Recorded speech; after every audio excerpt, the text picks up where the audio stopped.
আমাদের দেশে অনেকে কিন্তু ধূমপানে আসক্ত এবং অনেকে কিন্তু অ্যালকোহল গ্রহণ করেন। ইদানিং বাচ্চা না হওয়াটা একটা বড় সমস্যা হিসেবে দেখা যাচ্ছে এবং অ্যালকোহল এবং ধূমপান যারা করেন তাদের কিন্তু এই সম্ভাবনাটা অনেক বেশি থাকে। তো যাই হোক, বাচ্চা না হলে তারা খুব কষ্টে পড়েন, বিভিন্ন সামাজিকভাবে নিগৃহীত হন, নানা রকম টেনশন এসে ভর করে, বিভিন্ন রকম কষ্ট হয়।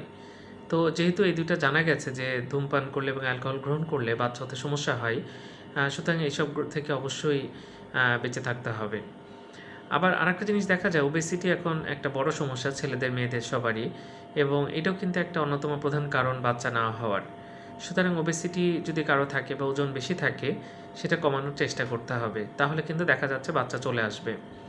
এছাড়া দেখা যায় যে অনিয়ন্ত্রিত লাইফস্টাইল, অনেক বেশি জাঙ্ক ফুড খাওয়া, পরিবেশ দূষণ, এসব কারণে কিন্তু নানা রকম সমস্যা দেখা যাচ্ছে। তো সবাইকে কিন্তু এগুলো বিষয়ে কিন্তু সচেতন হতে হবে।